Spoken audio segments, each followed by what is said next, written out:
स्वतंत्र भारत के सामने सबसे बड़ी चुनौती क्या थी? स्वतंत्र भारत के सामने सबसे बड़ी और तात्कालिक चुनौती विविधता में एकता बनाए रखना और एक अखंड राष्ट्र का निर्माण करना था।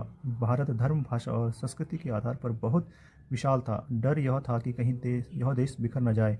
इसके अलावा लोकतंत्र को स्थापित करना और गरीबी को दूर करते हुए आर्थिक विकास करना भी बड़ी चुनौतियाँ।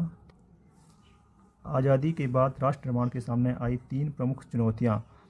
एकता और अखंडता की चुनौती, भारत को एक सूत्र में बांधना, विशेषकर देशी रियासतों का विलय करना। लोकतंत्र की स्थापना, सार्वभौमिक वयस्क मताधिकार पर आधारित एक लोकतांत्रिक ढांचा खड़ा करना, ये लोकतंत्र को स्थापित करने की दूसरी चुनौती थी। और तीसरा था समान विकास की चुनौती, ऐसी नीतियाँ बनाना जिससे केवल एक वर्ग का नहीं बल्कि पूरे समाज का कल्याण हो और गरीबी दूर हो सके।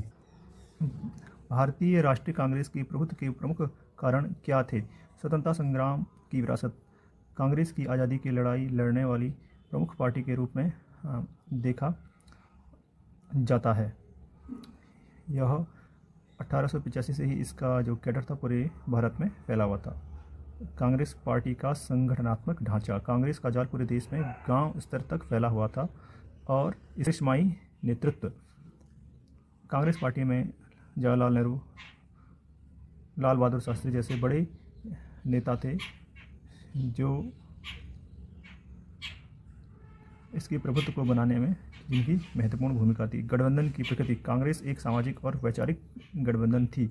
इसमें अलग अलग विचारधाराओं वाले लोग, दक्षिणपंथी, वामपंथी, मध्यमार्गी सभी शामिल थे। भारत में एक दलीय प्रभुत्व होने के बावजूद लोकतंत्र कैसे कायम रहा? भारत में कांग्रेस का प्रभुत्व तानाशाही नहीं था। चुनाव निष्पक्ष और स्वतंत्र थे। विपक्ष संख्या में कम था, लेकिन वह सरकार की आलोचना करने और उसे जवाबदेह बनाए रखने में सक्रिय था।